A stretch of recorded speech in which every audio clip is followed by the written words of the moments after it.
Séléna s'allongea sur le sol et regarda le feu vaciller dans la cheminée. Elle aimerait bien pouvoir se laisser aller comme ça, sans se soucier du monde. « Séléna, pourquoi es-tu allongée ici?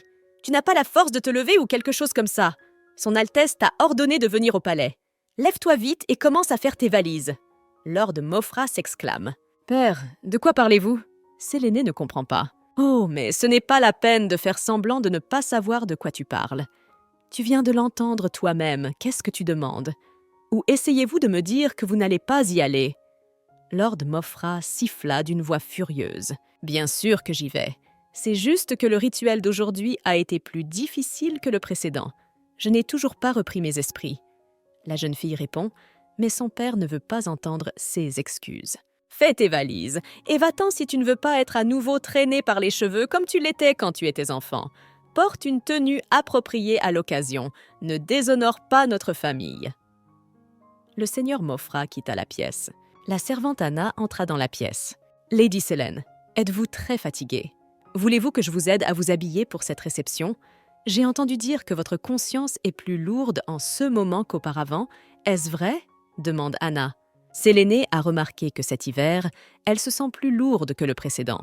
Le mur de glace demande plus d'énergie. La jeune fille espérait réussir cette fois-ci, mais elle fut une fois de plus déçue par ses capacités.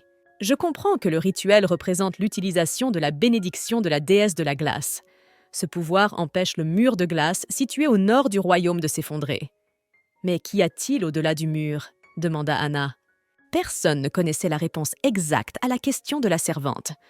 Une seule chose était sûre. Si le mur de glace s'effondrait, une grande catastrophe s'abattrait sur le royaume.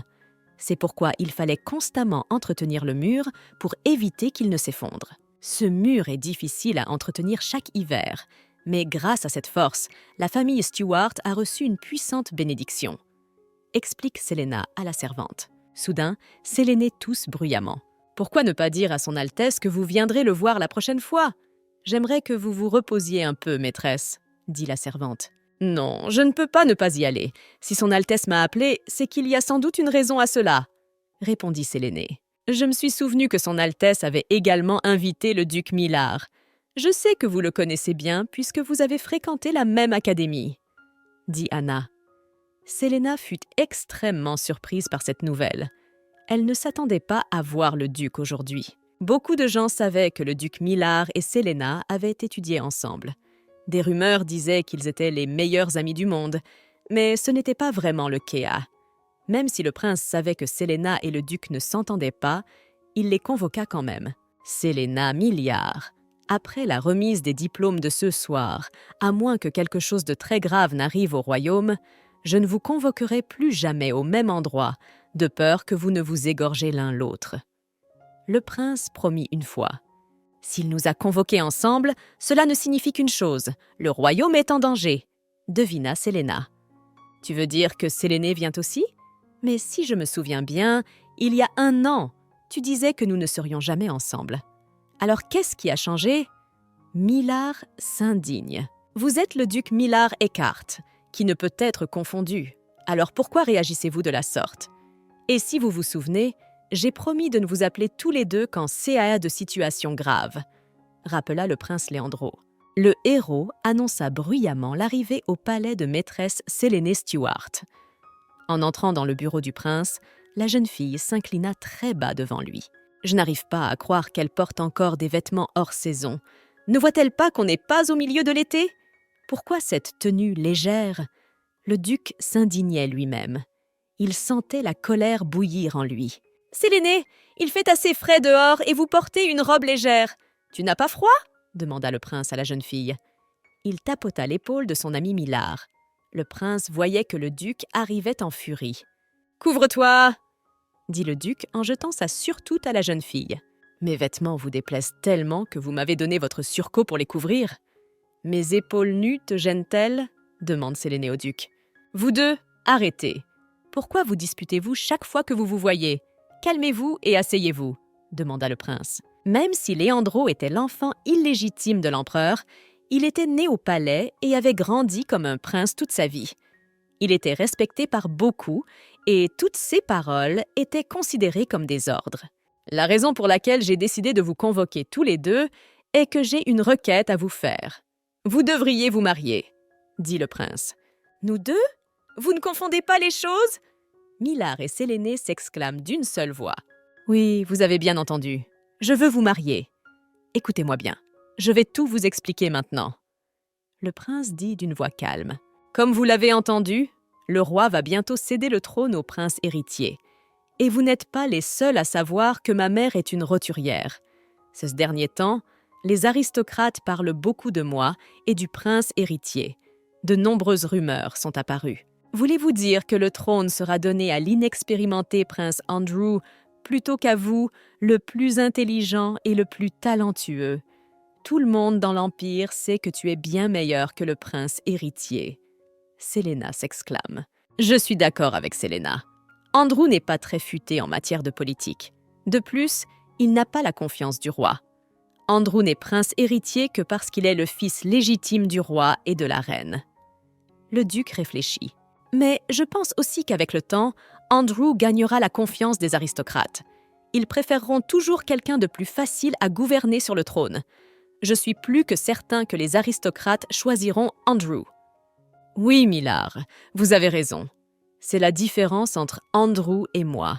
Seul un petit nombre d'aristocrates me soutiendra. J'espère que vos familles me soutiendront dans cette affaire difficile, dit le prince Leandro. La famille Stuart pouvait contrôler la glace. C'est pourquoi elle était très respectée par les nobles. Sans eux, le mur de glace se serait effondré depuis longtemps. La famille Eckhart contrôlait le feu. Ils utilisaient leur pouvoir pour réchauffer les maisons des habitants du royaume. Les deux familles avaient la bénédiction de la déesse. Avec leur soutien, le prince Leandro espérait supprimer complètement toute la noblesse opposée. Mais, Votre Altesse, dans la famille Stuart, je suis le seul à posséder le pouvoir de la déesse, et vous savez vous-même que je suis de votre côté. Pour cette raison, je ne pense pas que nous ayons besoin de nous marier. Séléné s'exclame avec enthousiasme. Je comprends parfaitement ce que tu ressens. Je sais que tu es de mon côté, mais pas de celui de ta famille. Et tu sais toi-même que tu ne peux pas aller à l'encontre de la volonté de ta famille, n'est-ce pas? Dit le prince à la jeune fille. Le chef de la famille Stuart, Lord Mofra, ne pouvait pas faire quelque chose d'imprudent et aller à l'encontre du roi. Alors tu dois te marier. Le prince poursuivit. Séléné baissa la tête d'un air triste. Millard remarqua immédiatement l'état de la jeune fille. « Mais est-ce vraiment la seule solution possible ?» demanda Millard. Le prince lui répondit que le mariage avait toujours été le moyen le plus sûr et le plus efficace de régler ce genre de problème. « C'est pourquoi je suis prêt à plaider avec vous.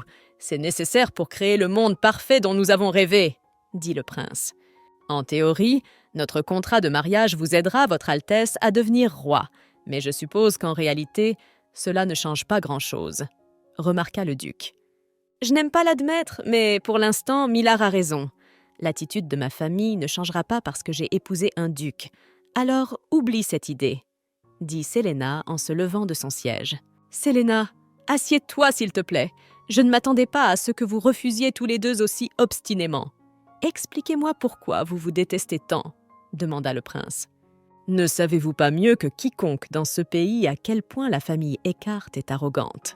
répondit Séléné. « N'avez-vous jamais pensé qu'avant de mépriser les autres, vous auriez dû vous intéresser à votre propre famille ?»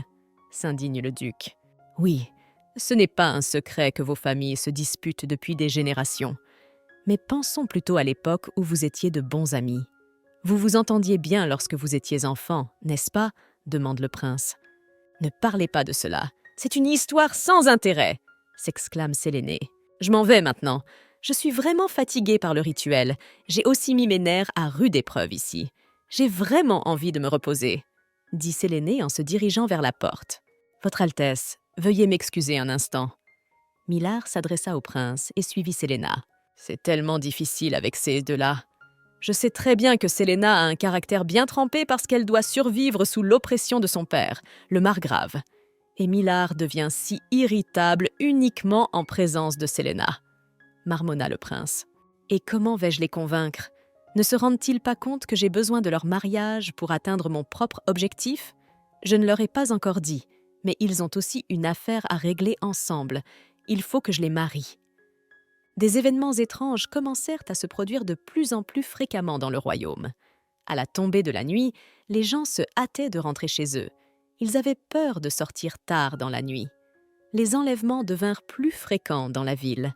De plus, certaines personnes affirmaient avoir vu des monstres. Millard se souvint involontairement de son enfance. Le prince avait raison. Millard et Selena avaient été de bons amis. Les enfants passaient beaucoup de temps ensemble à pique-niquer. Selena était souvent jalouse de son compagnon Millard. Le fait est qu'il vivait dans une famille plus riche et plus gentille.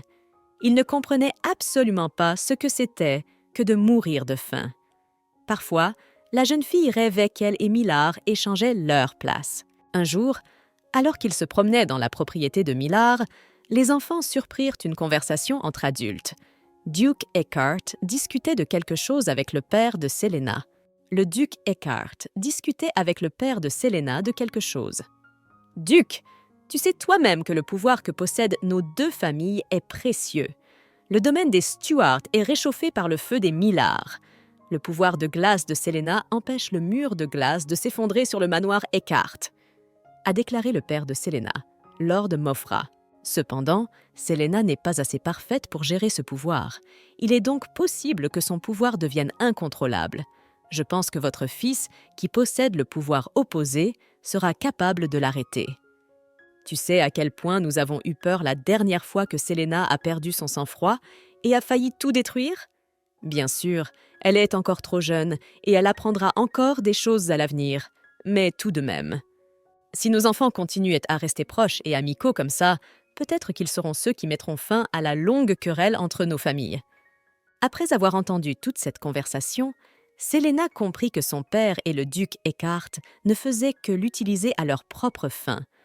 La jeune fille décida alors de mettre fin à son amitié avec Millard. Elle se rendit compte que plus elle jouait avec lui, plus la jalousie et l'envie la dévoraient. Toute sa vie, partout où Selena apparaissait, elle entendait constamment des chuchotements autour d'elle. Tous les nobles et aristocrates savaient qu'elle était la fille bâtarde du margrave. Personne ne connaissait les origines de sa mère. Beaucoup supposaient qu'elle était une roturière. Les rumeurs et les commérages déprimaient la jeune fille. Tout cela la blessait et l'offensait. La vie de Millard était bien différente. Il était le favori du public. La noblesse et les aristocrates l'adoraient. Millard était toujours entouré de beaucoup de monde. Bien qu'ils possèdent tous deux le pouvoir d'une déesse, ils sont traités différemment. « Séléné, attends un peu !» cria Millard, mais la jeune fille l'ignora. Elle agit toujours de la sorte lorsque l'histoire de sa famille est évoquée.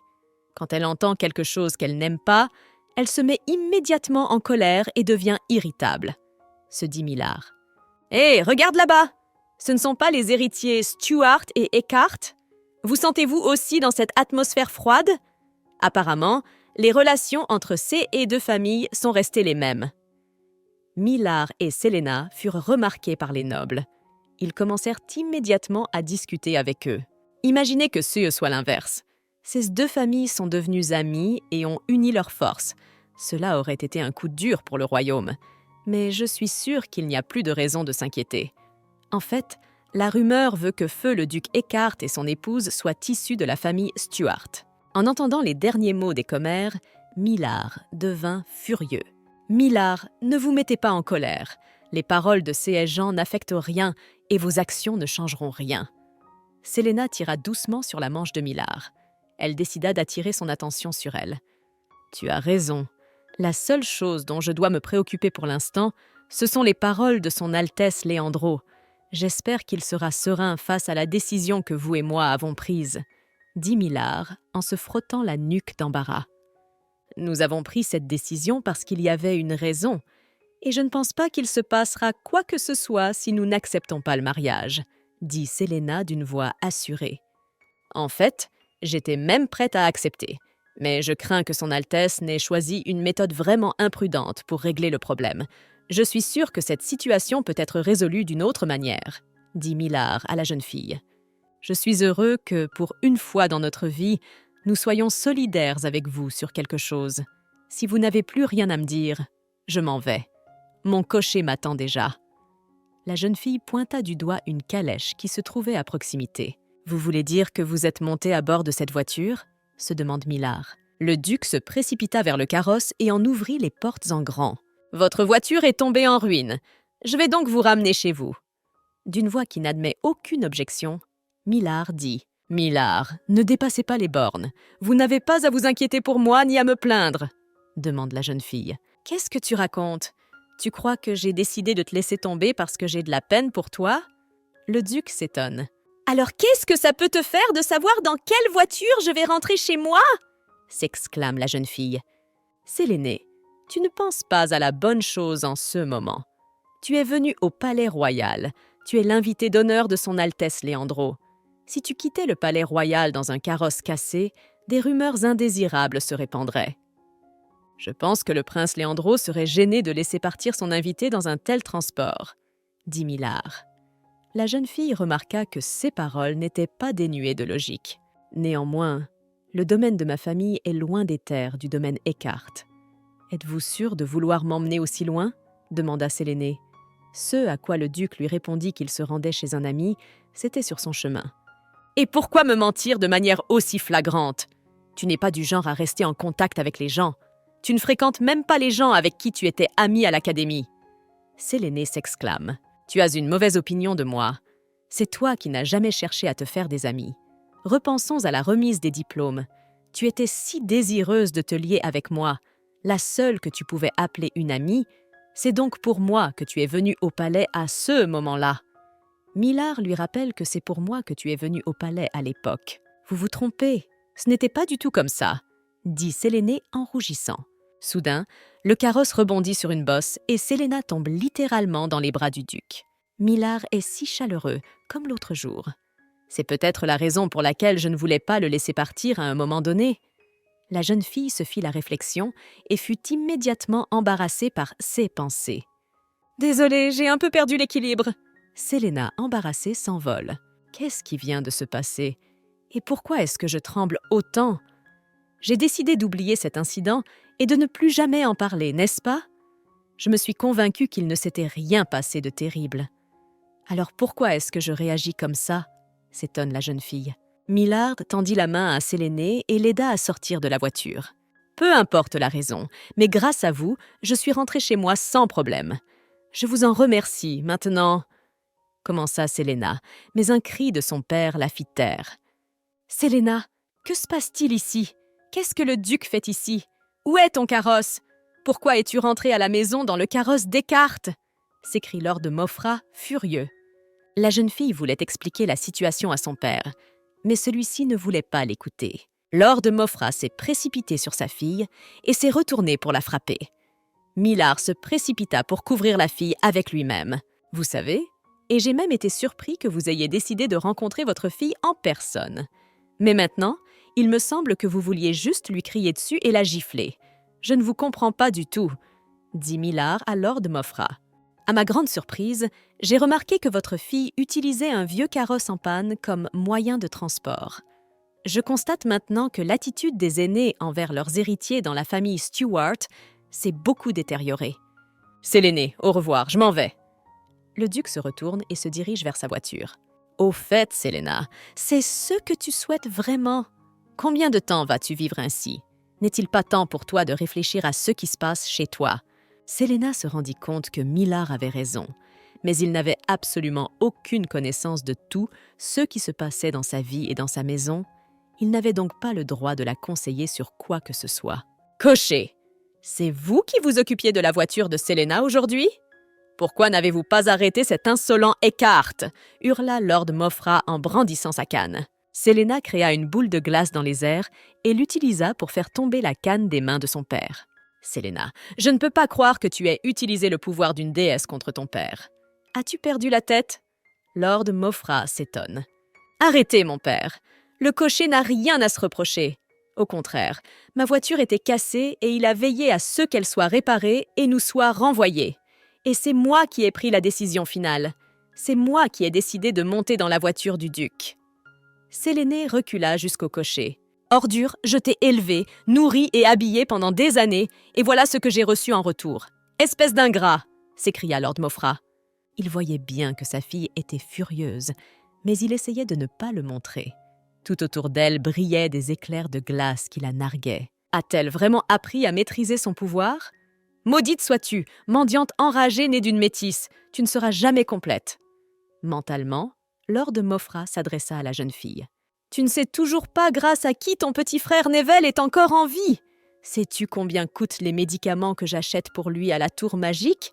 Et c'est grâce à eux qu'il est encore en vie, s'exclama Lord Mofra. Séléné s'incline devant son père et lui présente ses excuses. Lord Mofra exigea qu'elle cesse de faire ce qu'elle faisait. Désormais, elle devait lui obéir ou il cesserait de soutenir son frère. Maudite Séléné, comment ose-t-elle se rebeller contre moi? Si seulement le lavage de cerveau fonctionnait correctement sur elle, tout irait bien. Lord Mofra siffla de colère. Il y a des années, un sorcier avait amené une jeune fille aux cheveux clairs à Lord Mofra et l'avait appelée sa fille. Le sorcier savait que la jeune fille utilisait le pouvoir d'une déesse. Tout ce qui lui restait de sa famille était sa mère et son jeune frère. Le seigneur Mofra espérait pouvoir soumettre la jeune fille et utiliser son pouvoir à ses propres fins. Le seigneur entraîna personnellement la jeune fille à contrôler son pouvoir. Les choses se passèrent bien au début, mais au bout d'un certain temps, la jeune fille commença à supplier sa mère. « Tu te souviens de ce que je t'ai dit? Si tu fais des efforts, je ferai venir ta mère et ton frère pour qu'ils vivent avec moi. » Le Seigneur le rappelle à la jeune fille. Avec une telle motivation, il avait longtemps forcé la jeune fille à faire ce qui lui était favorable. Lorsque Séléné apprit la mort de sa mère, elle perdit son sang-froid et recouvrit presque tout le domaine de glace. Le sorcier local mourut ce jour-là, et le seigneur Mofra dut se tourner vers le duc Eckhart pour obtenir de l'aide. Depuis ce jour, Séléné avait peur d'utiliser pleinement son pouvoir. Lord Mofra convainquit la jeune fille que son pouvoir était désastreux et qu'il causait du tort à ceux qui l'entouraient. Anna tente d'allumer la cheminée, mais en vain. Le duc Eckhart est passé ce matin. Il a eu une petite conversation avec ton père. À ce propos, il a un message pour vous. Il a dit que tu devais accompagner le duc Eckhart aujourd'hui. Raconte Anna. Attendez, est-ce que j'ai bien compris? On me propose d'être l'escorte de Millard? Mon père a-t-il vraiment dit ça? S'indigne Séléna. Eh bien, pour être plus précis, cet ordre est venu du palais. D'ailleurs, son Altesse Léandro se joindra à vous lors du rituel d'aujourd'hui. En d'autres termes, vous accompagnerez le prince avec le duc, explique Anna. Séléna, tu es venue finalement? Demanda le prince. Comment oserais-je ignorer vos ordres? Je ne peux pas désobéir à un éventuel prince héritier. D'une voix mécontente, la jeune fille répondit. Je n'aurais jamais pensé que tu serais assez mature pour obéir à mes ordres. Ce serait bien que tu obéisses et que tu acceptes d'honorer ma récente offre. Je veux vraiment que tu épouses le duc. En riant, le prince dit « Je ne suis pas encore prêt à m'abaisser à un tel déshonneur », répond la jeune fille. Séléna savait que si le prince Léandro avait un but à atteindre, il se précipitait sans remarquer personne autour de lui. Il était donc difficile de le contrarier. Il écoutait rarement les opinions de son entourage. « Et de quoi parlez-vous tous les deux? Avez-vous oublié que le rituel est sur le point de commencer ?» Millard apparut soudainement à côté de Séléné. « Alors commençons vite. Quand le soleil se couche, il fait un froid insupportable au manoir Stewart. » Séléna l'avertit. « Ne me presse pas, Séléna. Tu sais que si nous nous dépêchons, tout risque de partir en vrille. » Le duc marmonna. Séléna se souvint qu'il n'aimait pas être distrait par des choses étrangères. Il avait du mal à se concentrer. « Votre Altesse, pourquoi avez-vous choisi d'assister au rituel aujourd'hui? Avez-vous réglé toutes vos affaires? Et ne me dites pas qu'il s'agit d'une affaire dont dépend le sort de beaucoup de vos sujets, dit Séléné au prince. D'accord, je ne le ferai pas. Le fait est que j'ai décidé de vous rendre service.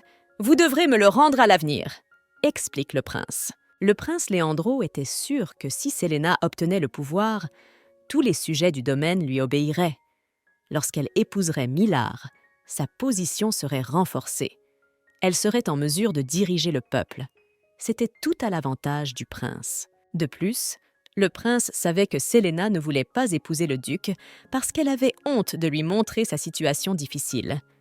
Léandro décida de cogner ces deux-là avec leur front aussi souvent que possible pour qu'ils s'habituent l'un à l'autre et acceptent de se marier.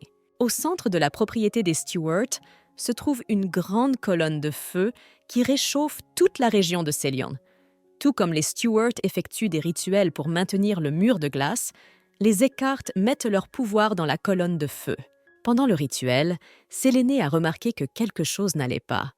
Millard semblait être tombé brusquement malade. La jeune fille comprit que s'il continuait dans cet état, il se mettrait en danger. Il fallait arrêter le rituel. « Comment ça? Il faut arrêter le rituel ?» se demanda le prince.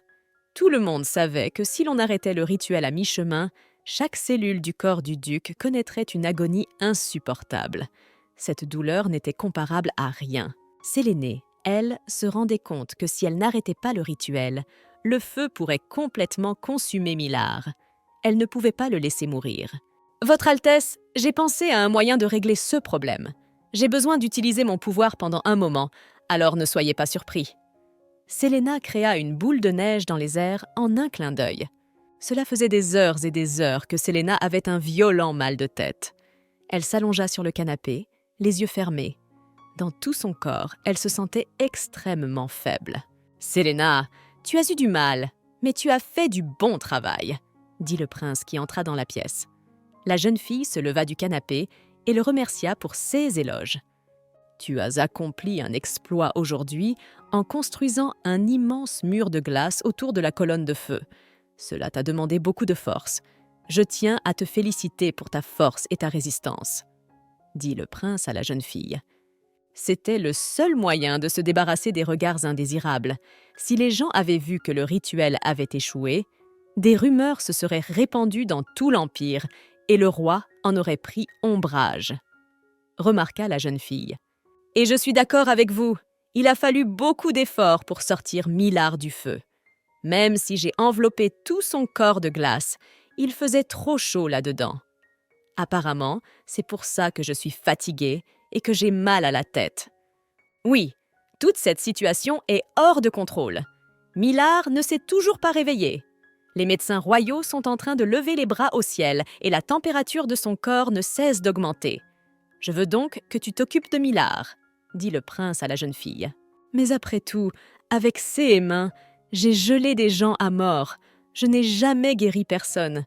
Je ne suis pas sûre de pouvoir faire quoi que ce soit pour l'aider. » La jeune fille l'admet. « Je tiens à préciser que ce qui vient d'être dit n'était pas une demande, mais un ordre. Vous devez prendre en charge l'état de Millard. » Le prince dit d'un ton ferme. Millard ouvrit brusquement les yeux. Il fixa le plafond pendant un long moment, incapable de réaliser où il se trouvait. Le duc se souvint qu'il était en train d'accomplir un rituel et que quelque chose avait mal tourné. Le feu était plus fort que d'habitude. Pendant le rituel, Millard avait une forte fièvre. Il se sent malade. Soudain, des flocons de neige tombèrent du ciel. « Il semble que je sois actuellement dans le palais. Est-ce vraiment le prince qui m'a amené ici? Mais après tout, ce n'est qu'une personne ordinaire. Il ne peut pas résister à la puissance et à la pression d'une colonne de feu. Seul Séléné est capable d'une telle chose, » se dit Millard. En regardant autour de lui, Millard remarqua que Séléna dormait à côté de son lit. Il remarqua également que des flocons de neige volaient autour de la chambre. L'air était très froid, presque glacial. Millard prit la jeune fille dans ses bras et la déposa doucement sur le lit. Il toucha le front de la petite fille avec son front pour vérifier sa température. Soudain, le prince Leandro entra dans la chambre. « Oups, je suis probablement entré au mauvais moment !»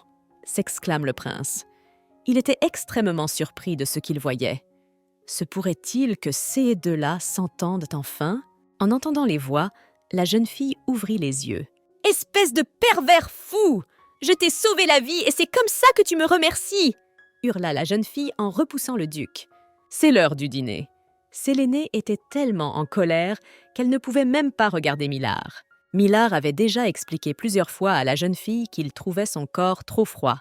Alors il décida d'utiliser son front pour vérifier sa température. « Votre Altesse, discutons enfin du comportement étrange de la tour magique. Et expliquez-nous à nouveau pourquoi vous insistez sur notre mariage après tout. » Séléné s'exclama. Elle en avait assez de rester assise dans un silence gênant. « Laissez-moi vous expliquer pourquoi j'ai décidé de vous appeler tous les deux. Le fait est que j'ai appris qu'un banquet était organisé dans la tour magique. Vous savez que j'ai toujours été troublée par son caractère conservateur. » Le prince Leandro commença à raconter. Jusqu'à présent, la tour magique a toujours été fidèle à ses principes conservateurs. Mais ce qui est étrange, c'est que des délégations de différents pays ont été invitées à ce banquet organisé au nom de la prospérité et de l'harmonie. Et le plus intéressant, c'est que chaque délégation est censée être composée d'un couple marié. Bien que je n'aime pas du tout cette situation, il devrait y avoir une délégation de notre royaume aussi. Ce serait bien que ce soit vous qui y alliez. Je crois que j'ai déjà dit que j'étais prêt à épouser Sélénia, mais elle ne veut pas. Alors je ne vois pas l'intérêt de se focaliser sur elle. Choisissons quelqu'un d'autre, dit Millard. Millard, j'espère que vous vous rendez compte de l'absurdité de vos propos. Vous êtes un duc, membre d'une des familles les plus nobles du royaume. Peu de filles d'aristocrates ne sont pas dignes de recevoir le titre de votre épouse, s'exclame le prince. Il reste encore 2 mois avant le banquet qui aura lieu dans la tour magique. Je pense que nous pouvons trouver quelqu'un pour être ma consort. Je ne comprends pas pourquoi cette pression sur Séléna. Millard s'indigna. Millard, ne pense pas que c'est un caprice de ma part, mais je ne comprends absolument pas pourquoi tu chercherais un autre candidat alors que vous êtes parfaits l'un pour l'autre. De plus, ce serait le mieux et le plus facile de le faire, répondit le prince. Je comprends que tu veuilles jouer notre mariage pour que nous puissions visiter la tour magique en tant que couple marié, n'est-ce pas? Et après cela, nous pourrons divorcer en paix? Demanda Séléné. Séléné elle-même voulait aller à la tour magique, car c'est là que le seigneur Mofra achetait des médicaments pour son frère. La jeune fille voulait connaître la recette et la méthode de préparation de ces remèdes miraculeux. Une fois qu'elle le saurait, elle serait enfin libérée de l'oppression de son père. « D'accord, je suis d'accord, » dit Séléna d'une voix assurée. « Séléna, tu dois être folle pour accepter quelque chose comme ça. Alors pourquoi as-tu seulement dit oui ?» s'indigne le duc. « Ne me criez pas dessus. Je ne comprends pas pourquoi vous êtes maintenant sur la défensive, car vous n'étiez pas opposé au mariage auparavant. Et réponds-moi, qu'est-ce qui nous empêche de nous marier ? À bien y penser, cela aurait dû être fait depuis longtemps, répond la jeune fille. Que veux-tu dire par « il y a longtemps » ? Ta santé s'est dégradée après le dîner ? Cela fait des jours que tu dis que tu ne m'épouseras jamais, et voilà que tu acceptes brusquement. Le fait d'avoir été près de la tour de feu vous a-t-il affecté ? Le duc continue à poser des questions. « Je vous parle maintenant de ce qui s'est passé au bal de fin d'année, » répondit la jeune fille. « Est-ce que ce baiser t'a fait une telle impression ? Ou ai-je oublié quelque chose d'important ? Je pensais que nous l'avions oublié et que c'était fini. » Millard s'indigne. « Tu te souviens quand tu as dit que tu étais prêt à prendre tes responsabilités ? » Séléné le rappelle. « Je n'ai dit cela que parce que c'était à mon avantage à l'époque. Mais ensuite, vous m'avez clairement dit que vous ne vouliez pas de ma responsabilité, » répond le duc. « Oui, tu dis la vérité. Mais beaucoup d'eau a coulé depuis. Marions-nous quand même, après tout, c'est bénéfique pour nous deux maintenant. » Séléna passa ses bras autour du cou de Millard. « Prends les choses en main cette fois. » Séléna dit et embrassa Millard sur les lèvres. Millard se souvint qu'il avait bu plus que d'habitude lors de la remise des diplômes. En se promenant dans l'enceinte de l'académie, il trouva Séléna assise dans un belvédère. Plusieurs bouteilles vides se trouvaient à côté d'elle. « Millard, viens ici. Réponds-moi. Le banquet te plaît-il » demanda Séléna. En regardant les joues rougies de la jeune fille, Millard comprit qu'elle était ivre. « Je pense que tu es plutôt ivre. Et si je t'emmenais au dortoir ?» dit Millard à la jeune fille. « Mais parce que je ne veux pas partir d'ici. Tu veux bien t'asseoir à côté de moi ? Rester avec moi ?» demande Séléna. « Tu es trop ivre. Tu devrais vraiment aller te coucher. Si tu continues à boire, tu seras incapable de te rendre à la cérémonie principale de demain, » avertit le duc. « Et je ne voulais pas y aller. » La jeune fille avoua. « D'habitude, on vient à ce genre d'événement avec sa famille et ses amis. Et je n'ai ni famille ni amis.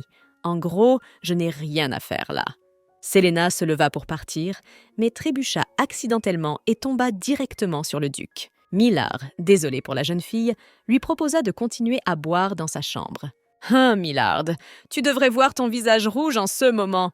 Je ne t'ai jamais vu dans un tel état. » La jeune fille se mit à rire bruyamment. « Tu ne devrais pas te moquer de moi.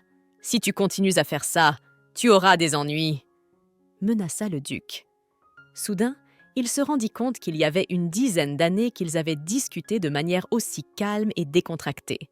Pendant des années, la jeune fille l'avait évité. Soudain, Séléné se blottit contre le duc et l'embrassa sur les lèvres. « Vous avez déjà commencé à sortir ensemble ? Je me demande quand c'est le CAS. Pourquoi n'en avez-vous pas parlé avant ?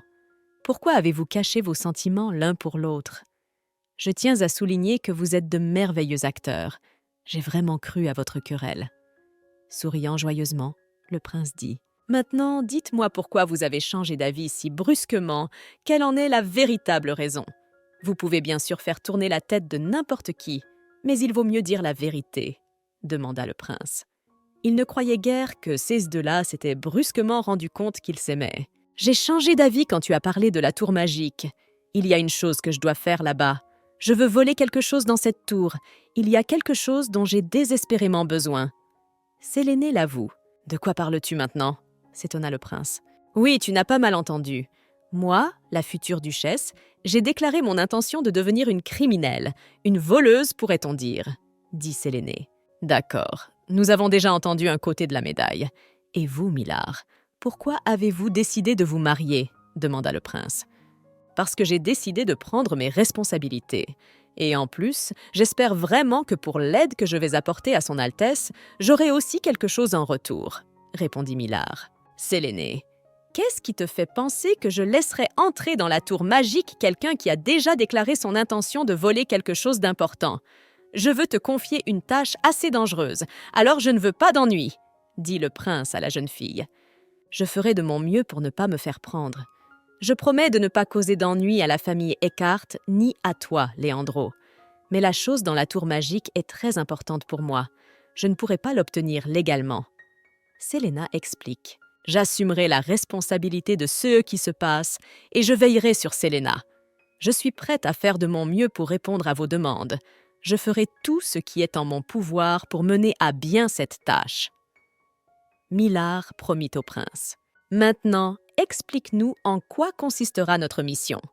D'abord, vous devez vous marier, puis vous rendre, sur invitation, en délégation à la tour magique. Là, vous devrez trouver des preuves que les sorciers sont coupables des événements qui se déroulent dans le royaume, » dit le prince. « Et qu'est-ce qui s'est passé de si étrange dans le royaume pour que vous deviez trouver des preuves de la culpabilité des sorciers ? Quel est le rapport avec les sorciers et la tour magique ?» demanda le duc. « Il y a eu un incident inhabituel l'autre jour. Récemment, un homme est mort près d'une ville portuaire. La mort elle-même n'avait rien d'étrange. Ce n'est donc pas le problème. Le problème, c'est que le lendemain, il s'est réveillé et marchait normalement. » Raconte le prince. « Y a-t-il eu des incidents similaires dans d'autres endroits ? Ou s'agit-il d'un incident isolé ?» demande Millard. « Il y a eu plus de 10 incidents similaires où des morts se sont réveillés et ont commencé à errer. Ces morts ont une caractéristique étrange. Ils attaquent les gens et les mordent. Les chevaliers les ont combattus, mais ils n'ont pas pu gagner. » Le prince baissa les yeux vers le sol. « En d'autres termes, une fois réveillés, ces créatures sont impossibles à tuer. Les chevaliers disent que même après une boule de feu et de nombreux coups d'épée sur le corps, elles se déplacent comme si de rien n'était. En résumé, nous avons dû faire face à des morts qui se réveillent et qui attaquent constamment les vivants. Ne pensez-vous pas qu'il y a trop de particularités dans cet incident pour le considérer comme quelque chose de naturel ? Votre Altesse, qu'est-ce qui vous fait penser que la tour magique a quelque chose à voir avec CS incident ? D'après ce que vous dites, il n'y a aucun indice. Qu'est-ce qui vous fait penser que des sorciers sont impliqués ? Demanda Millard. J'ai récemment reçu des informations selon lesquelles les sorciers de la tour magique mènent des expériences sur les humains. On sait qu'il y a 200 ans, un sorcier fou a mené des expériences avec des chimères. Il a utilisé des humains dans 6 expériences, explique le prince. Finalement, cela a été condamné par les autorités de tout le continent et une loi continentale a été créée pour interdire les expériences sur les humains.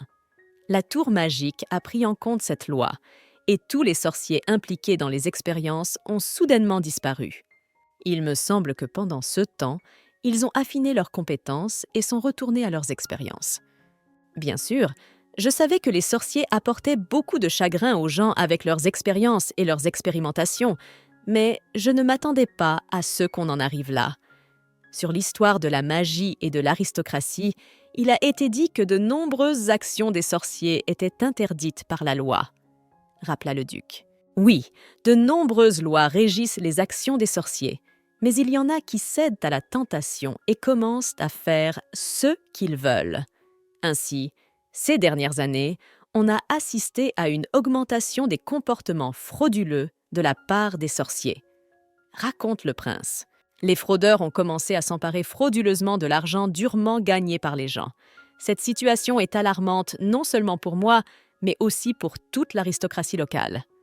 Mais dans quelle mesure est-il raisonnable de se fier aux informations que vous avez reçues sur les expérimentations humaines?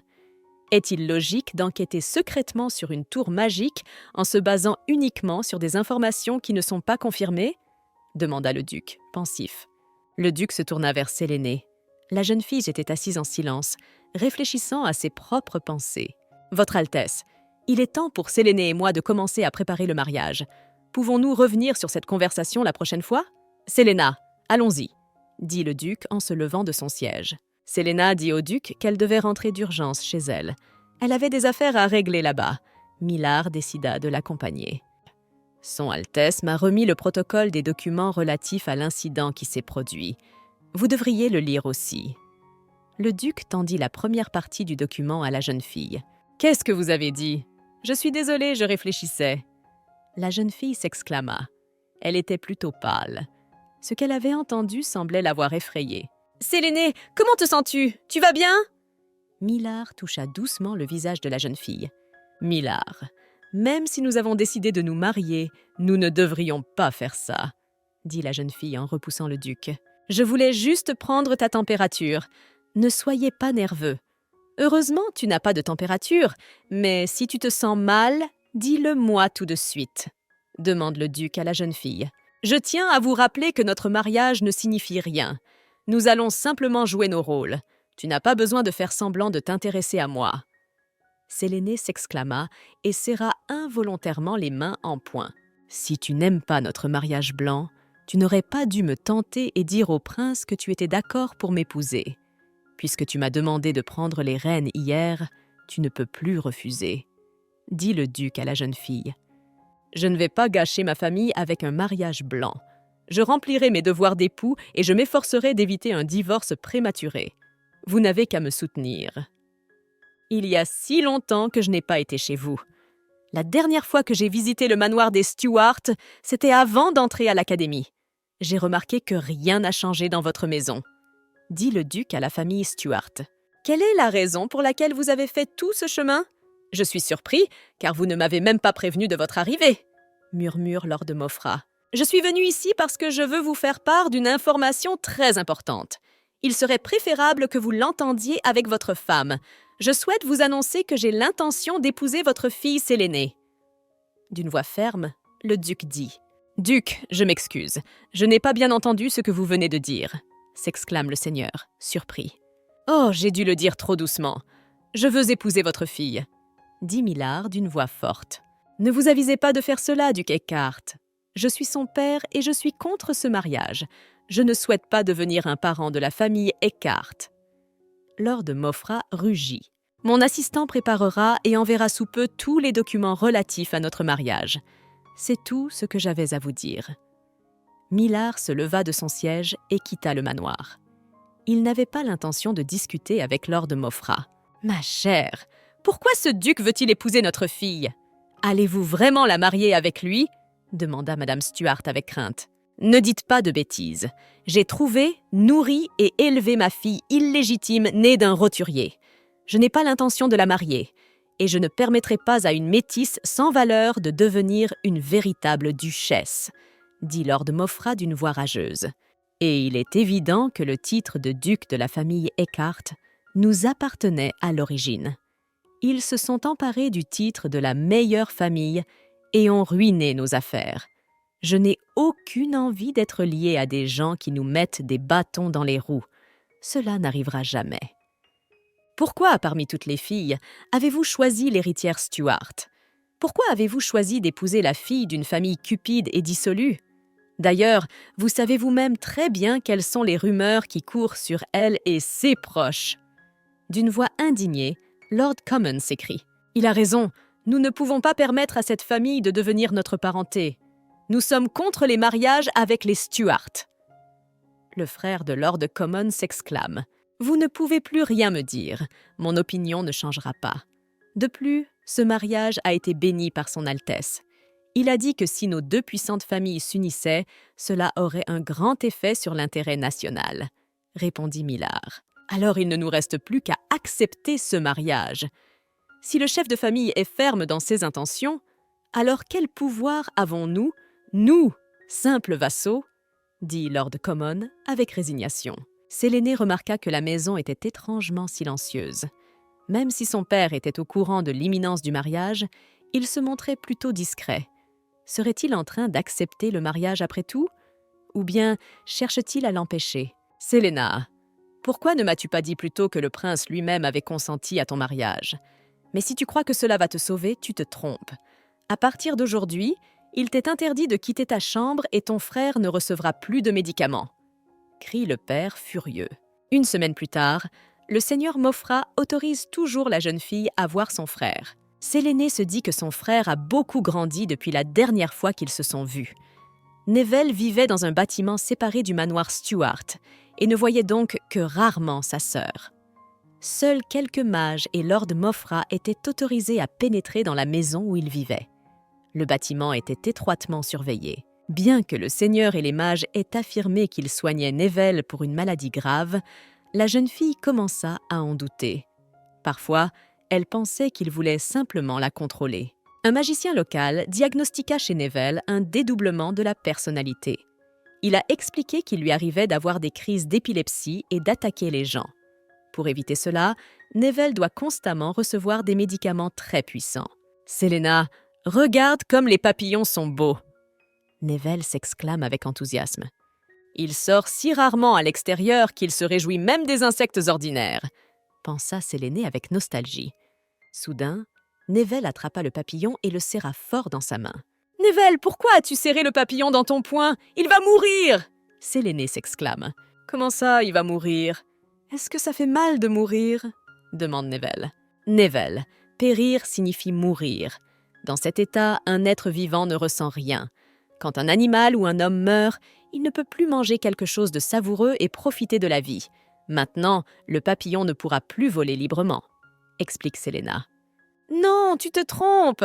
Ce papillon pourra voler à nouveau, le mage va tout arranger !» s'écria Neville. « Neville, mais tu ne peux pas réparer la mort. Enterrons le papillon dans le jardin, » suggère Séléné. « Non !» crie Neville et s'enfuit en courant. Neville a beaucoup changé depuis son traitement. Avant, c'était un enfant confiant qui m'obéissait en tout. Je dois le sauver de la famille Stuart le plus vite possible, se dit Séléna. Le prince Léandro décide de rendre visite à son père.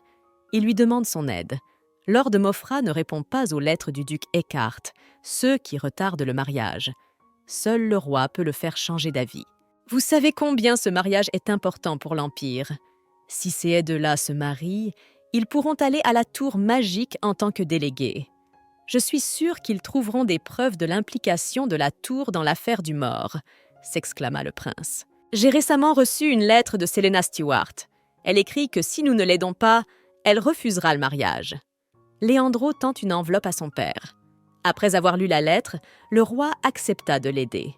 Le 10e jour après avoir reçu la proposition du duc Eckhart, Lord Mauffra avait déjà autorisé le mariage. Les préparatifs du mariage commencent. Tu ne peux même pas rêver de la robe de mariée et des cadeaux. Tu as pris la décision de te marier toute seule, alors tu t'occuperas aussi de tout le reste toute seule. Lord Mauffra avertit la jeune fille. Comme Séléna n'attendait rien de son père, elle ne ressentit aucune déception. L'autre jour, la jeune fille reçut une lettre de Millard. Il lui assure qu'il s'occupera de la fête. Elle n'avait qu'à s'occuper d'elle-même. Le mariage dans le jardin, bien qu'il ait été préparé à la hâte, est toujours magnifique. Je voudrais souligner que vous êtes la plus belle mariée que j'ai jamais vue, s'exclame Maid Anna en jetant un coup d'œil dans la chambre de Séléna. C'est aussi ce que tu dis. Au fait, « Avez-vous vu mon frère ?» demande Selena. La jeune fille souhaitait vraiment que son frère soit présent lors d'un événement aussi important qu'un mariage. « Non, je suis désolée, mais je ne l'ai pas vu. Mais je tiens à vous rassurer, car Lady Estera est arrivée pour votre mariage. L'académie est en vacances en ce moment, alors elle s'est débrouillée pour venir à la célébration. Elle m'a dit qu'elle voulait absolument vous voir avant la cérémonie, » raconte Anna. Estera fait irruption dans la pièce et se précipite dans les bras de Selena. « Je n'arrive toujours pas à croire que ma chère sœur va se marier !» s'exclame Estera. « Pourquoi fais-tu semblant d'être heureuse de me voir ? Qu'est-ce que tu prépares déjà ?» demande Sélénée. « Ton futur époux sait-il que tu es la fille d'une servante ? Lui as-tu dit que tu as du sang vicié qui coule en toi ? Il me semble que ton mariage est un faux. Lorsque le duc vous connaîtra mieux, il demandera immédiatement le divorce. » dit Estera d'une voix narquoise. « Au fait, as-tu pensé à ton frère ? Comment crois-tu que Neville se sentira quand il apprendra que sa sœur s'est mariée et l'a quitté ?» Sélénée devina qu'Estera voulait gâcher le mariage en la chauffant à blanc. « C'est ça, abandonner son frère malade pour devenir duchesse. Il restera ici et elle vivra heureuse dans la maison du duc. Et après tout, il aimait tellement sa sœur qu'il la suivait toujours. » dit Estera en riant très fort. « Arrête, arrête de dire des bêtises !» cria Selena. Elle était très en colère. Elle avait même envie de frapper sa sœur. « Oh, c'est vraiment effrayant! Est-ce que tu vas me faire mourir de froid comme ces gens-là? Je n'aurais jamais cru que tu voudrais tuer ta sœur. » Estera imagina un regard de consternation sauvage sur son visage. « Tu étais un simple meurtrier à mes yeux, mais maintenant tu es aussi devenu un escroc. Tout ce que tu fais est un crime. Et d'ailleurs, je ne vous conseille pas de vous battre avec moi. Vous partirez, mais votre frère sera toujours là. Tu n'as pas peur pour sa vie et sa santé? Estera, t'es-tu déjà demandé d'où venait l'argent pour ton éducation si l'entreprise de notre père ne rapportait pas un revenu correct?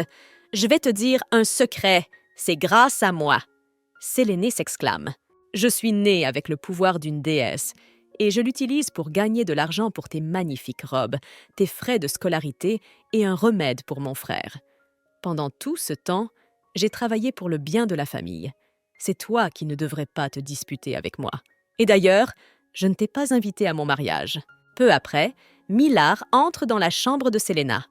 Il avait entendu la conversation entre les deux sœurs, et ceux qui l'avaient entendu l'avaient surpris. Il s'avéra que dans la famille Stuart, la jeune fille avait été maltraitée non seulement par son père, mais aussi par sa belle-mère et sa sœur. Millard tend un bouquet de roses jaunes à la jeune fille. « Pourquoi avez-vous décidé de m'offrir ces fleurs ?» se demande la jeune fille. « Selena, pourquoi tes yeux sont-ils rouges? As-tu pleuré? Réponds-moi, depuis combien de temps se moque-t-il d'eux-mêmes ?» Millard a regardé sa future épouse dans les yeux. « Je ne pleurais pas, j'ai quelque chose dans l'œil, » dit Selena en repoussant Millard. « Selena, dès aujourd'hui, tu deviendras la duchesse des cartes. Tu te rends compte de ce que cela signifie? T'ignorer ou te maltraiter, c'est aller à l'encontre de la famille Eckhart, » dit le duc à la jeune fille. « Mais le mariage n'a pas encore eu lieu, alors tu ne devrais pas te fâcher à l'avance, » lui répond Selena. « Je veux juste te faire comprendre que tu es traité injustement et que tu ne dois pas le tolérer. » Millard serra involontairement les mains en poing. « Selena, tu n'as pas à cacher ta douleur. Dis-moi ce qui te tourmente. Si je peux faire quoi que ce soit pour t'aider, je ne manquerai pas de le faire. » Puisque vous insistez, je vais vous dire toute la vérité. Pour votre gouverne, depuis que je suis toute petite, j'ai été privée de toute offense. Une fois, j'ai été enfermée seule dans une pièce pendant des jours pour avoir accidentellement fait tomber une assiette. Helena commence à raconter. Pour avoir refusé d'obéir, on m'a forcée à recopier des livres la nuit. Et une fois, j'ai été battue à mort parce que je ne savais pas contrôler mon pouvoir. Cela vous suffit-il? Et comment pouvez-vous m'aider? Selena ne voulait pas que Millard découvre son passé. Elle avait peur d'imaginer qu'elle puisse un jour voir de la pitié dans ses yeux. Il n'avait pas besoin de connaître sa situation désespérée. « Je pense que je devrais m'excuser auprès de vous. Je ne savais vraiment pas que tu traversais tout ça. » Millard murmura d'une voix triste. « Je savais que c'était exactement comme ça que ça se passerait. Le gentil et affectueux Millard se sentira coupable de ce qui s'est passé. Mais ce n'est pas du tout sa faute, n'est-ce pas? Au contraire, pendant toutes ces années, Il a fait tout ce qu'il pouvait pour moi, se dit Selena. C'est moi qui devrais m'excuser auprès de lui de l'avoir trompé et d'avoir décidé de l'épouser pour sauver mon frère. Mais je ne devrais pas y penser maintenant. Quand les choses iront mieux, je ne manquerai pas de tout lui dire et de lui demander pardon. « Prenez-le !» Millard tendit un mouchoir à la jeune fille. « Pleurez. Ne retenez pas la douleur. Laissez libre cours à vos sentiments et pleurez devant moi. J'aimerais souligner que vous pleurez très bien. Promets-moi d'être la seule à te regarder pleurer. Je ne laisserai pas les autres voir tes larmes. Personne d'autre que moi ne devrait te faire du mal. » Millard serra fort sa future femme dans ses bras. Plus il est affectueux et gentil avec moi, plus je me sens désolée. Ce serait mieux s'il me grondait, m'exigeait, me pressait, et que nous étions tous les deux en colère. Je n'aurais pas honte devant lui. Pensa Séléné dans les bras du duc. « Tu pleures pour l'instant et je t'attends dehors. » Millard a dit cela et a quitté la pièce. « Duc, bonjour. » Estéra s'est approchée de Millard. « Lady Estéra, je me demande si vous avez besoin que je vous parle de la longue querelle entre la maison Stuart et la maison Eckhart. Je suis sûre que vous la connaissez déjà bien assez. Nos familles sont ennemies depuis des siècles, » dit Millard à la jeune fille. « Je ne pense pas que cela changera à cause de mon mariage avec Selena. Je tiens à vous avertir qu'il n'y aura pas de conversation amicale entre vous et moi. Selena, sache que rien ne changera après ton mariage. Tu auras beau te tortiller, tu appartiendras toujours à la famille Stuart, » dit Lord Mofra en conduisant sa fille dans l'allée. Le mariage s'est déroulé assez rapidement, mais je ne suis pas sûre que nous devrions laisser partir Selena si facilement, dit Madame Stuart à son mari. Le mariage s'est déroulé rapidement parce qu'il y avait peu d'invités. Et ne t'inquiète pas pour Selena, elle ne s'éloignera pas de nous. J'ai fait un pacte de sang avec elle, répondit le seigneur Mofra à sa consort. Selon ce contrat, si quelqu'un rompt les termes unilatéralement, l'autre partie peut lui ôter la vie. Selon le contrat, Séléné doit retourner chez elle sur mon ordre et participer de bonne foi aux expériences. C'est le contrat que nous avons passé avec elle hier soir, et tant qu'il existera, Selena ne pourra pas m'échapper. « Et pourquoi avons-nous besoin d'une lune de miel? Faites vite demi-tour et rentrons à la maison !» s'écrie la jeune fille avec effroi. « Eh bien, pourquoi pas? Nous étions si pressés de nous marier. Maintenant, il est temps de se reposer, » répond Millard. En fait, j'avais prévu que pendant que vous et moi profiterions de notre lune de miel, notre nouvelle maison serait enfin achevée. Mais si tu insistes, nous irons au manoir Eckhart. Comme la maison est pleine d'invités, nous devrons boire avec eux et écouter leurs blagues déplacées. Séléné regarde son mari avec envie. Il était né dans une famille riche et aimante. Depuis qu'il est enfant, les nobles l'admirent.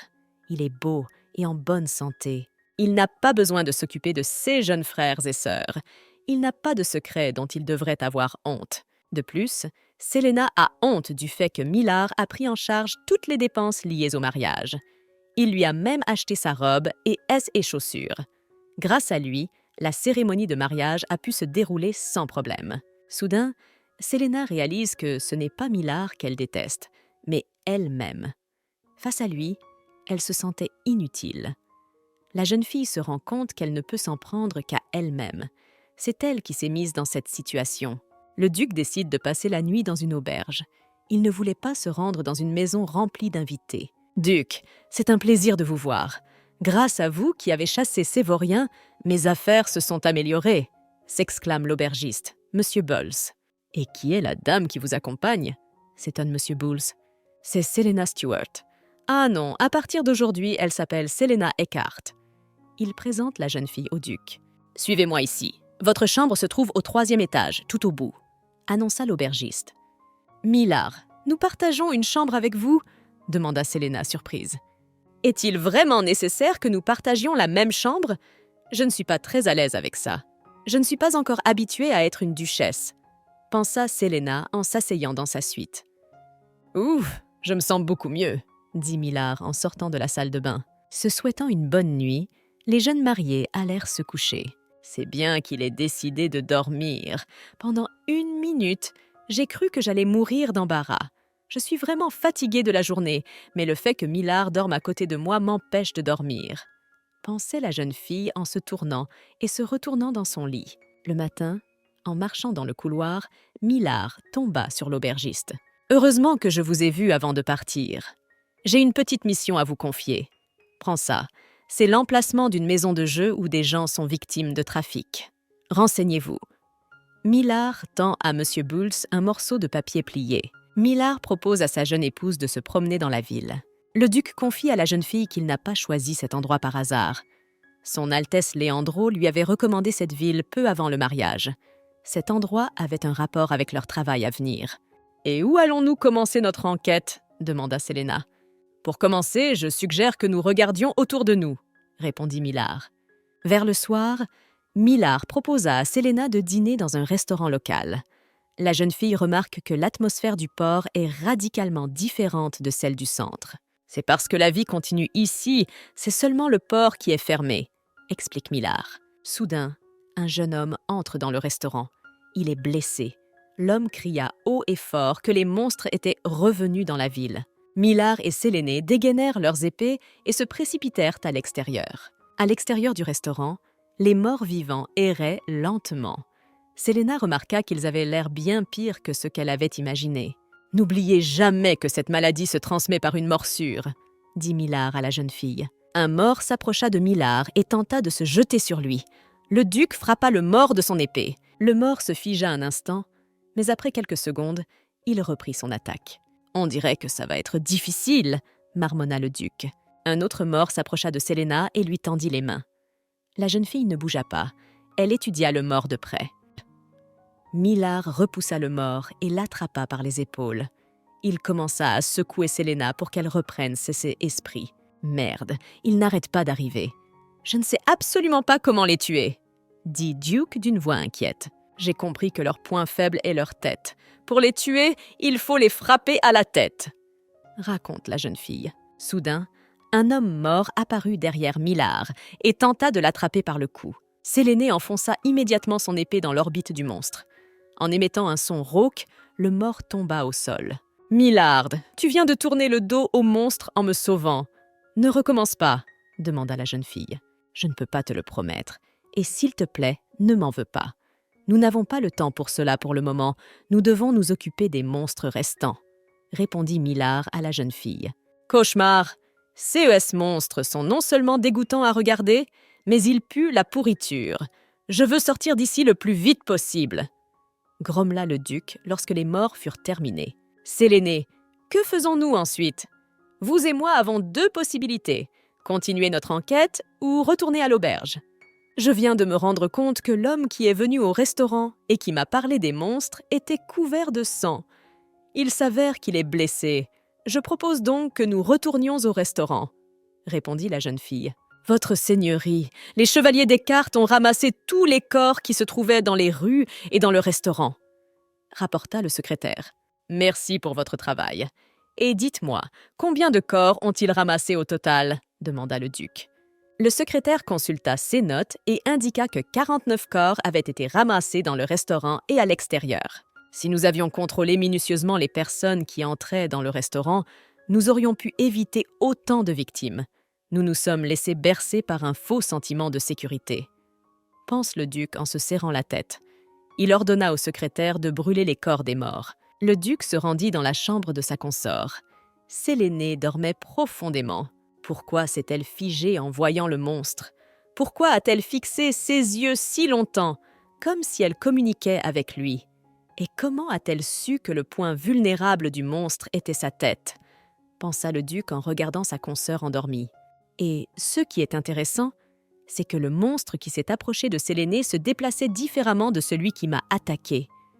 Pendant un instant, j'ai cru qu'il ne voulait même pas l'attaquer. Séléné sait-elle vraiment quelque chose sur les morts vivants? Que cache-t-elle? La jeune fille remua brusquement et ouvrit les yeux. Elle rêvait encore que Millard avait réussi à découvrir son pire secret. En grimpant sur le lit, Selena vit Millard dormir à côté d'elle. Ce que nous avons vu aujourd'hui ne ressemble pas à une épidémie. Une odeur de cadavre se dégageait de ces monstres. Ils sont morts depuis plus d'un jour. Où tout cela a-t-il commencé? Et qui est impliqué? Se dit Selena. De retour au manoir Eckhart, Selena et Millard rencontrèrent le prince Léandro dans le hall d'entrée. « Je sais que vous êtes fatigué et que vous voulez vous reposer, mais je vous en prie, Ne me faites pas attendre en vain. Donnez-moi quelques minutes, demanda le prince. Je suis venu chez vous pour une raison précise. J'ai apporté des documents concernant la tour magique. Je voulais aussi entendre le rapport de votre enquête, dit le prince en tendant à Selena un dossier de documents. Au cours de notre petite enquête, nous avons appris que les morts apparaissent soudainement et qu'il est impossible de les tuer en leur transperçant le corps. Leur point vulnérable est la tête. Raconte Millard. Je ne m'attendais pas à ce que la situation devienne incontrôlable et affecte autant de personnes. Il faut s'occuper de cette situation le plus rapidement possible. Cette maladie se propage très rapidement. Si elle n'est pas arrêtée, l'Empire tout entier sera touché, dit le prince d'une voix désespérée. Un majordome entra dans la pièce et annonça qu'une lettre était arrivée de la part de Lord Moffre. Après avoir lu la lettre, Séléné écrasa brusquement sa tasse de thé sur le sol. La jeune fille est furieuse. Selena se leva d'un bond de son siège et s'éloigna précipitamment. Elle devait se rendre immédiatement au manoir Stewart. Selena ne put retourner au manoir Eckhart que 24 heures plus tard. Elle referma discrètement la porte d'entrée derrière elle et se dirigea prudemment vers sa chambre sur la pointe des pieds. « Selena, c'est le milieu de la nuit et tu viens juste de rentrer. Tu es partie depuis plus de 24 heures. Y a-t-il quelque chose que tu veuilles me dire ?» Millard apparaît soudain derrière la jeune fille. « Je suis désolée. Je sais qu'en tant que maîtresse de cette maison, j'ai beaucoup à faire et je me comporte en conséquence. Mais il y a des obligations auxquelles je ne peux pas déroger. » Séléné incline la tête vers le bas. « Je suggère que nous en parlions demain. » Millard s'adressa à la jeune fille et la prit dans ses bras. La jeune fille tenta de protester, mais le duc ne l'écouta pas. « Tu ferais mieux de te taire ou tu vas réveiller toute la maison. Vous ne voulez pas que les domestiques se réveillent, n'est-ce pas ?» Ouvrant un œil, la jeune fille remarqua que Millard était resté dans sa chambre. Il réfléchissait intensément à quelque chose. « Millard, vous et moi avions convenu que nous en parlerions demain. Pourquoi es-tu ici ?» demanda la jeune fille en se hissant sur le lit. « Je t'ai dit que je ne te demanderais rien, mais je n'ai pas dit que je ferais semblant de ne rien comprendre. J'ai l'impression que tu ne veux rien me dire. J'ai donc décidé de le découvrir par moi-même. Peu importe à quel point tu caches tes secrets, ils finiront par ressortir. Peu importe ce que je découvre sur toi, je ne vais pas rester les bras croisés. Je vais aller au fond des choses. Pourtant, j'aurais dû lui dire où j'allais et combien de temps je serais partie. Il a probablement déjà compris quelque chose à l'heure qu'il estimated, mais comment lui expliquer qu'à cause d'un pacte de sang, je dois continuer à aller là où je ne veux pas aller, se dit Séléné. Le lendemain, Millard et Selena se rendirent tôt le matin à la tour magique. En chemin, ils décidèrent de s'arrêter au palais. Le prince Léandro présenta le jeune mage au jeune marié. « Cet homme était très pressé de vous rencontrer. C'est lui qui vous accompagnera jusqu'à la tour magique. » raconte le prince. « Mais après tout, le banquet n'a lieu que dans quelques jours. Je pense que nous pouvons nous y rendre par nos propres moyens, » objecta le duc. Cela peut sembler une éternité, mais le maître de la tour magique a soudainement reporté l'heure du banquet. D'ailleurs, je tiens à vous avertir que le temps ne s'écoule pas de la même façon dans la tour magique, dit le magicien. La tour magique a-t-elle vraiment un maître? Nous n'y sommes pas encore, et je suis déjà déçu. Et je commence à m'inquiéter pour notre séjour d'1 semaine dans la tour magique. Cette situation devient de plus en plus suspecte. Le duc s'est dit « J'ai mis quelques outils dans ce costume. J'ai mis dans cette valise quelques outils qui vous aideront dans votre enquête. Je me les suis procurés auprès d'un mage travaillant dans l'ombre. Ces objets ne devraient pas être traçables, » dit le prince en tendant une petite valise au duc. « Êtes-vous en contact avec des mages qui travaillent dans l'ombre? N'est-ce pas trop dangereux ?» s'inquiète Séléné. « Votre Altesse, vous ne devriez pas le faire seul. La prochaine fois, demande de l'aide à quelqu'un, » s'exclame le duc. « Il y a des choses qu'on ne peut pas confier à des étrangers. Je crois que la prévoyance est la clé du succès. Je vous fais confiance à vous deux et à personne d'autre. J'espère vraiment que tout se passera bien pour vous, » dit le prince. Le prince se tourna vers Selena et lui demanda de se retirer quelques minutes. Il devait parler de quelque chose à Millard. « Millard, je vais te demander de regarder Selena de plus près, » dit le prince à son compagnon. « Regarder de plus près, Selena? De quoi parles-tu » demanda le duc avec incompréhension. Tu ne m'as jamais raconté ce qui s'est passé pendant ton court voyage. Tu m'as seulement décrit la situation en quelques mots. C'était un récit superficiel. Tu n'as pas voulu entrer dans les détails, dit le prince. Le duc sentit ses mains trembler. J'espère vraiment que vous allez enquêter sur la tour magique avec une attention particulière et que vous me raconterez tout en détail. J'ai besoin de connaître tous les détails et je ne veux pas qu'on me cache quoi que ce soit. Vous n'avez pas à garder de secret. La tour étant située au-delà de la perception humaine du monde, on ne pouvait y accéder que par un portail magique. Le jeune mage prit son bâton et le frappa plusieurs fois contre le sol. Dans la même seconde, un portail s'ouvrit devant Séléna et Millard. Séléna et Millard s'engagèrent avec confiance dans le portail. Un instant plus tard, le couple se retrouva au banquet. « Eh bien, nous voilà arrivés à la tour magique », dit Séléna en regardant autour d'elle. Séléna, remarque le couple là-bas. La femme s'appelle Madame From. Son Altesse Leandro m'a conseillé de l'observer. L'amiral Dietrich se tient à côté de Madame From. D'une voix calme, le duc dit à sa consort « Je suis heureux que votre voyage à la tour magique se soit bien déroulé. Nous vous attendions avec impatience, car vous êtes les derniers invités. Encore une fois, je vous félicite pour votre entrée dans la tour magique. Je m'appelle Lilas. » Le mage aux cheveux violets se présenta en s'inclinant. « Je prendrai soin de vous pendant votre séjour. Je vous donnerai une cloche. Si tu as besoin d'aide, tu peux la faire sonner et je serai là. Vous pouvez utiliser la cloche à n'importe quelle heure du jour ou de la nuit. » Lilas tendit une petite cloche dorée au duc. « Lilas, merci beaucoup pour votre aide. Maintenant, veuillez nous indiquer le programme de ce banquet, » demanda le duc. « Bien sûr, je me ferai un plaisir de répondre à toutes vos questions. Vous pouvez me demander à peu près tout, » répondit Lilas. « Vous aurez bientôt l'occasion d'assister à un banquet organisé par le maître de la tour. Vous devrez d'abord l'attendre dans cette salle. Lorsque le banquet sera annoncé, vous pourrez vous rendre dans la salle de banquet. Après le banquet, vous serez escorté jusqu'à vos chambres.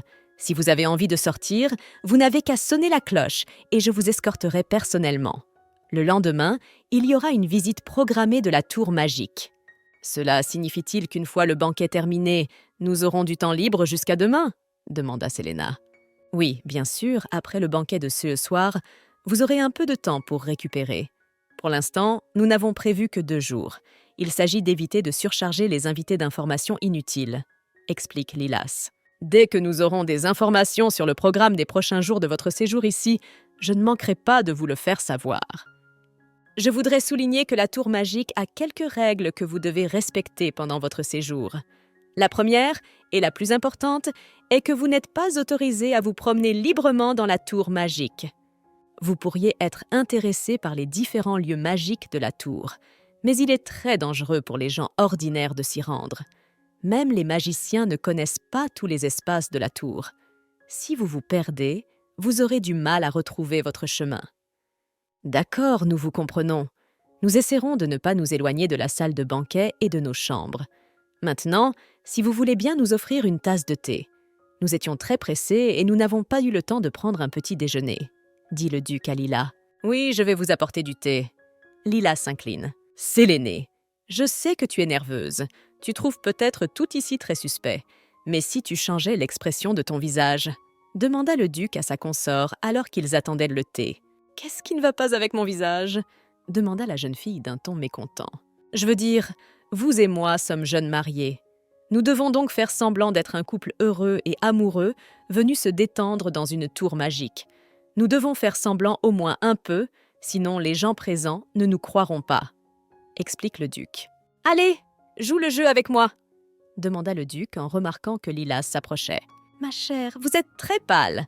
Je sais que la route t'a fatiguée. Comment te sens-tu ? Pourrez-vous aller au banquet ce soir ?» demande le duc d'une voix douce. « Chérie, je sais que tu t'inquiètes pour moi, mais en tant qu'invité à la tour magique, je ne peux pas ne pas aller au banquet. Je veux tout voir de mes propres yeux. Le maître de la tour m'intéresse tout particulièrement. » D'une voix affectueuse, Séléné répondit « Je m'excuse de vous déranger, mais j'ai entendu par hasard une conversation entre vous deux. Avant le début du banquet, vous pouvez saluer personnellement le maître de la tour et ensuite seulement aller vous reposer dans vos chambres, » dit Lilas en s'approchant. « C'est une excellente nouvelle !» Séléné s'exclama joyeusement. Juste avant le banquet, elle voulait sortir un peu. Lilas décida d'escorter personnellement le duc et la duchesse jusqu'au bureau du maître de la tour magique. Pendant tout le trajet, Séléné comptait ses pas afin de pouvoir atteindre seul le bureau du chef de la tour magique la prochaine fois. « Nous sommes arrivés, je vous attends à l'extérieur », annonça Lila en s'arrêtant devant l'imposante porte grise. La porte s'ouvrit brusquement, aveuglant Séléna. Un jeune homme sortit du bureau du maître de la tour magique et s'inclina devant les invités. Séléna remarqua que cet homme avait son âge. Était-ce vraiment le maître de la tour magique en personne qui se tenait devant elle ? « Je m'appelle Philaïque, je suis l'assistant du chef de la tour magique », dit le jeune homme en tendant la main à Séléné pour une poignée de main. Millard intercepta la main de l'assistant du chef de la tour magique et la serra fermement. « Nous vous souhaitons sincèrement la bienvenue parmi nous », dit Philaïque. Il n'avait pas manqué de remarquer que le duc protégeait avec zèle son épouse des étrangers. Ce fait amusa beaucoup Philaïque. « Mon épouse est très fatiguée. Nous voulions donc saluer le maître de la tour magique et nous reposer ensuite, si possible, » raconta le duc. « Ne vous inquiétez pas, je vous escorte tout de suite !» s'exclama Philaïque en claquant des doigts. Le couloir s'illumina immédiatement d'un blanc éclatant. En un clin d'œil, Millard et Séléné furent transportés dans une autre pièce. Au milieu de la pièce, le maître de la tour magique était assis sur un haut trône. Il se présenta sous le nom de Percy Jack. D'une voix forte, le maître de la tour fit signe aux invités de venir à lui. Soudain, une force poussa Millard et Séléna vers le maître de la tour magique. « Je voudrais vous demander de ne pas utiliser la magie !» Millard s'exclama d'une voix agacée. « Vous demandez à un magicien de ne pas utiliser la magie ? C'est comme demander à un soldat de rendre son arme. » Le maître de la tour magique se mit à rire bruyamment. Millard, quant à lui, fit remarquer que dans un environnement pacifique, un soldat n'avait pas le droit d'utiliser des armes. « Après ce que vous avez dit, je n'ai rien à dire. Vous avez raison sur un point, après tout. Mais pour ma défense, la magie est comme la respiration pour moi. Néanmoins, si vous vous sentez mal à l'aise, je m'abstiendrai. » Promit le maître de la tour. « Oui, vous avez raison, nous sommes mal à l'aise. » Séléné s'exclama. « J'ai entendu dire que vous étiez fatigué par la route, alors vous avez décidé d'aller dans vos chambres. Je tiens à vous avertir que le banquet va commencer d'une minute à l'autre. Si vous ne vous dépêchez pas de vous rendre à la salle de réception, vous risquez de manquer le début du banquet, » dit le maître de la tour aux invités. « Comme je me suis personnellement occupé de l'organisation du banquet, je peux vous assurer que cet événement sera très amusant. Je ne voudrais pas que vous le manquiez. Mais votre subordonné Lilas nous a dit que nous pouvions nous reposer après vous avoir rencontré, » nota le duc. « Bien sûr, si un invité souhaite se reposer, il faut lui en donner la possibilité. Cependant, une fois de plus, je tiens à vous dire que participer à ce banquet sera une bonne expérience pour vous. Il serait dommage que vous le manquiez. » Le maître de la tour dit d'une voix triste. « Qu'est-ce qu'il insinue maintenant ? Que veut-il dire par bonne expérience ? Va-t-il se passer quelque chose au banquet ?» se demanda Séléné. « Eh bien, je n'insisterai pas. Puisque tu as décidé de te reposer, repose-toi. Et si tu es toujours intéressé par le banquet, tu peux toujours appeler Lilas. J'espère que vous ne garderez que de bons souvenirs de la tour. » Le maître de la tour magique conclut. « C'est tout ? Je pensais qu'en parlant au maître de la tour magique, nous apprendrions la situation du royaume ou que nous aurions des indices sur les morts vivants. » Déçu, Séléné pensa. « Pourquoi avions-nous besoin de saluer le maître de la tour magique ? Le vieil homme voulait-il vraiment voir nos visages et apprendre nos noms ? Se pourrait-il qu'il ait simplement voulu dire bonjour aux invités, montrant ainsi son respect ? » Le chef de la tour magique demanda à son subordonné Philaïque d'escorter les invités jusqu'à leur chambre. En entrant dans la chambre, Séléné remarqua qu'elle avait l'air riche. La pièce était décorée de peintures et de sculptures. Ce n'était pas pour rien que Lilas en avait fait l'éloge. « Séléné, il faut que nous parlions tout de suite !» Millard s'exclama. « Pourtant, cette Séléna a une belle apparence. Elle m'attire comme un aimant. J'aimerais pouvoir la détruire, l'effacer de la surface de la terre, mais je ne le ferai pas, car elle possède un pouvoir incroyable. » Philaïque réfléchit. « Quant à toi, tu n'as toujours pas réussi à te défaire de ton attachement au trône. Ne t'ai-je pas dit que ce trait de ton caractère m'agaçait au plus haut point ?» demande Philaïque en se levant de son trône. « Mais après tout, J'essaie de ne pas abuser de mon pouvoir. Je travaille sur moi-même, s'exclama le vieil homme qui ne s'était présenté que récemment comme le maître de la tour magique. Je t'ai prévenu plus d'une fois que tu devais faire attention à ce que tu pensais devant moi. Soit tu m'obéis au doigt et à l'œil, soit tu dissimules soigneusement tes mauvaises intentions, dit Philaïque au vieil homme. Je n'oserais pas avoir des pensées irrespectueuses dans mon esprit. Comment pourrais-je vous faire une telle chose? Demanda le vieil homme d'une voix brève. Alors, faisons un marché comme ceci. Pour te faire pardonner, tu accompliras une nouvelle tâche pour moi. J'ai besoin de voir Sélénée seule. Préparer un lieu de rendez-vous convenable pour nous. Je n'ai pas beaucoup de temps. Je veux me rapprocher d'elle d'ici une semaine, demanda Philaïque. En fait, Philaïque était le véritable chef de la tour magique. Il surveillait Séléna depuis longtemps et cherchait à l'approcher. Philaïque avait ses propres projets pour la jeune fille. Maintenant qu'elle était enfin tombée entre ses mains, il n'allait pas laisser passer sa chance.